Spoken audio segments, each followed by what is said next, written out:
Ever had one of those moments? You do something like almost on instinct, a knee-jerk reaction you didn't consciously plan, Oh, definitely. or maybe you suddenly felt, I don't know, uneasy about something that seemed totally fine, or blurted out an answer before really thinking. Yeah, happens all the time. It's easy to just sort of shrug it off, isn't it? Totally. But what if those, seemingly random impulses are actually, well, the tip of a huge hidden iceberg, something influencing pretty much everything we do? That's exactly what we're diving into today. We're exploring the really fascinating, sometimes pretty surprising world of the unconscious mind and its powerful grip on our decisions, our actions. And for this deep dive, our guide is the work of the psychologist John Bargh, right? Specifically his book, Why We Do What We Do. That's the one. It's really insightful stuff. Now, okay, when we say unconscious mind, I know what some people might picture. Dusty couches, maybe, Freudian slips. Right, yeah. We need to be clear about that up front. We're not really going down the road of, repressed Victorian secrets today. No, exactly. Bargh's research shines a light on a very different kind of unconscious. It's all about automatic processes. Incredibly fast, super efficient mental stuff happening way outside our awareness. So less Sigmund Freud, more like, I don't know, a high-speed computer processor working backstage. That's a good way to put it. Or like a Formula One pit crew, maybe? Yeah. Just this well-oiled machine working tirelessly behind the scenes. I like Barr's analogy, too. He talks about the unconscious as the roadrunner, right? Beep, beep, just zipping through our mental landscape. Yes. Handling tons of tasks, lightning speed, super precise. And our conscious mind. That's Wile E. Coyote. Always chasing, always a bit baffled. Yes. Completely bewildered by the Roadrunner's speed, trying to figure out what just happened, totally oblivious to the unconscious stuff driving the whole thing. It's this constant kind of comical chase. Okay, so let's unpack this Roadrunner and Coyote dynamic then. Our mission today is to shed some light on these hidden mechanisms, understand their impact, and crucially, figure out what this means for you listening right now. The subtle forces shaping your choices, your reactions. It's going to be eye-opening, I think. Prepare for some surprises. It really is astonishing just how pervasive these unconscious influences are. Mm-hmm. And one area where Bargh's work was really groundbreaking and honestly kind of funny is the power of priming. Yes. The famous priming of aging experiment. You absolutely have to tell us about that one. It's such a perfect example. Okay, yeah, happy to. So in this really clever study, Bargh and his team got young college students involved. They told them it was a language task. Simple stuff. They gave them jumbled sets of words, and the job was just to rearrange them to, proper sentences. Okay, sounds pretty standard, like a word puzzle. Exactly. But here's the twist, the subtle part. For one group, the word lists were sprinkled with words subtly linked to old age. Okay. Like what kind of words? Well, things like, I think the study used the Spanish equivalents initially, but translating words like elderly, Florida, thinking retirement, retired, forgetful, wrinkled, just sort of woven in there. So not hitting them over the head with it, just little nudges? Precisely. Little nudges towards the idea of being old. So the students finished this task thinking it's just about language. The researchers say, okay, experiment's over. But it wasn't, was it? Not quite. They had one last, supposedly unrelated measurement. They timed how long it took each student to walk from the lab room down the hall to the elevator. No way. You're kidding. I'm serious. And the results were, well, remarkable, almost like something out of a cartoon. The students who'd been unknowingly messing with the age-related words, they walked significantly slower down that hallway. Slower, just from unscrambling some words. Yeah. Compared to the control group who had neutral words. It's like the concept of old age. It just seeped into their bodies, into their pace. That is incredible. So their brains got subtly primed with this idea of being elderly, and their bodies just sort of went along with it, without any conscious instruction. Absolutely. And here's the real kicker. When they debriefed the students later, asked them about the words, guess what? They didn't notice the theme? None of them. None reported noticing any particular theme. Definitely didn't think it affected their walking. They were completely unaware their pace had changed. Wow. It just shows how these deep associations can completely bypass our conscious control. It makes you wonder, doesn't it? How often is our environment, even just a casual chat, subtly shaping how we act, how we feel, how fast we move. Yeah, attributing sluggishness to being tired when maybe it was just the words you read. Could be. It's mind-blowing. Like our brains have these hidden levers anyone can pull, potentially. Okay, so the big takeaway there is unconsciously activated ideas, these primes, can directly affect our physical behavior, like Yeah. walking speed, without us knowing. Exactly. And Bargh doesn't just leave it there. He gives us a really useful framework, a way to think about how the unconscious exerts its influence. He talks about it operating across 3 key dimensions: 3 dimensions, okay. the hidden past, the hidden present, and the hidden future. It's like this secret, multi-layered operating system running underneath everything. A hidden world inside us. All right, let's explore dimension 1. The hidden past. What does that cover? Sounds big. It is. It has 2 main parts. First, our evolutionary heritage. You know, those really deep-seated instinctive tendencies passed down for millennia. Like survival instincts. Yeah, think about being wary of strangers, maybe, or favoring your own group or tribe. These ancient biases can shape our gut reactions before our conscious mind even gets a look in, like old software still running. Okay, so kind of our factory default settings. You could say that. And the second part of the hidden past is more personal, our own early experiences, especially from when we were very young, those formative years. Yeah, childhood stuff. Right. Those early interactions, good and bad, can create these powerful automatic emotional responses and behavior patterns, things we carry with us, often totally below the radar of conscious memory. Like why a certain smell might suddenly make you feel really happy or sad, but you can't quite place why. Precisely. Your unconscious remembers that link, even if your conscious mind doesn't.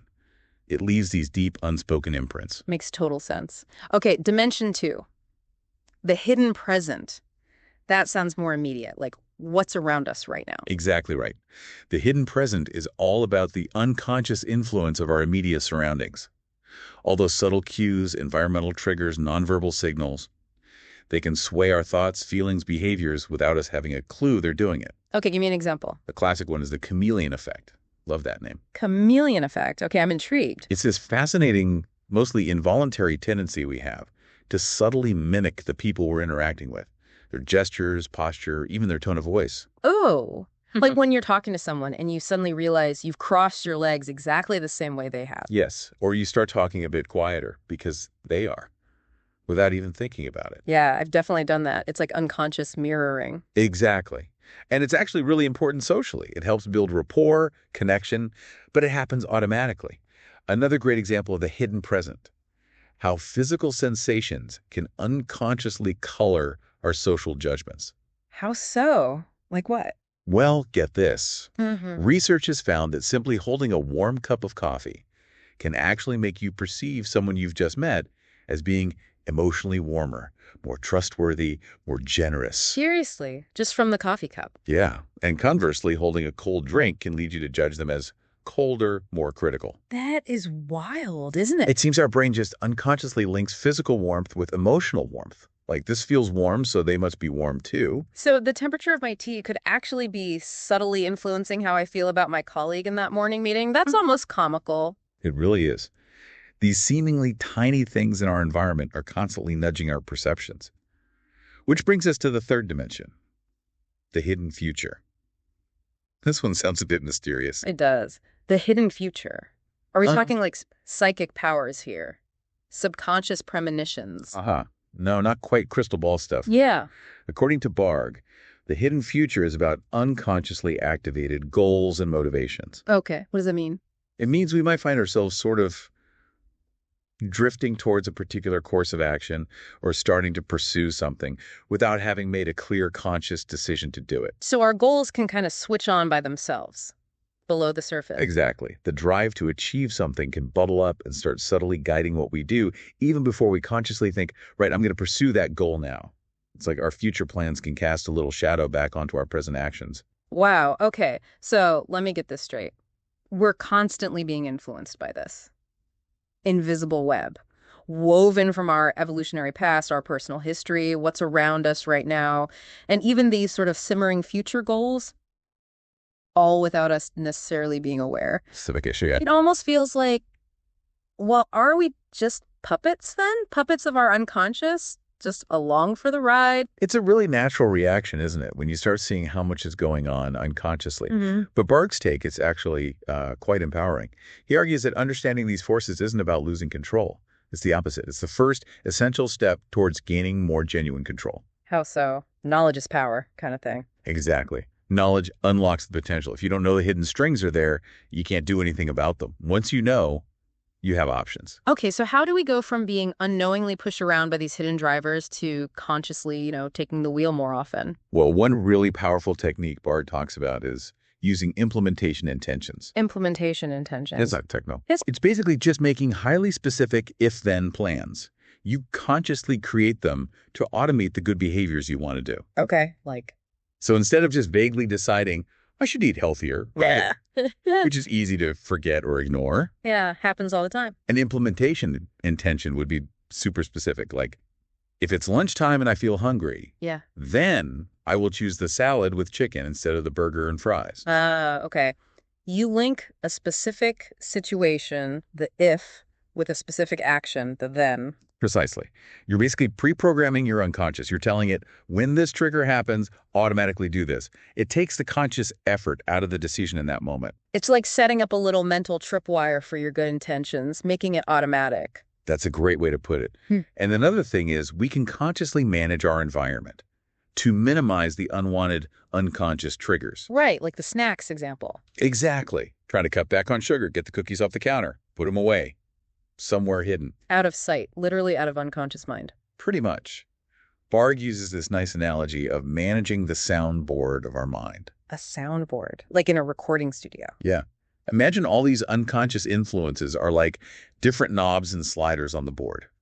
By becoming aware of them, understanding what the warm coffee slider does, or the old age word slider, we can start consciously adjusting them, tweaking the levels to create a result we actually want. Okay, so pulling it all together, a huge chunk of our thoughts, our feelings, our actions are guided by these invisible unconscious processes, shaped by, wow, evolution, our personal past, our immediate surroundings, even these quiet future goals. That sums it up well.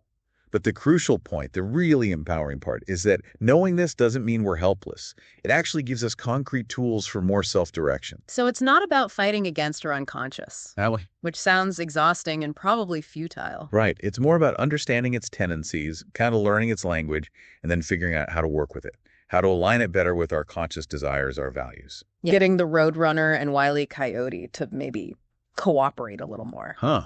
Maybe not cooperate, but at least understand each other better. It gives us a more realistic view of autonomy, doesn't it? We're not totally controlled, but we're not purely rational, conscious deciders either. It's this constant dance between the two. This has definitely given me, personally, a lot to chew on. As we wrap up this deep dive, I guess the thought I'm left with is this. Think about a choice you made today. Or a judgment you formed about someone or something that felt deliberate, felt rational.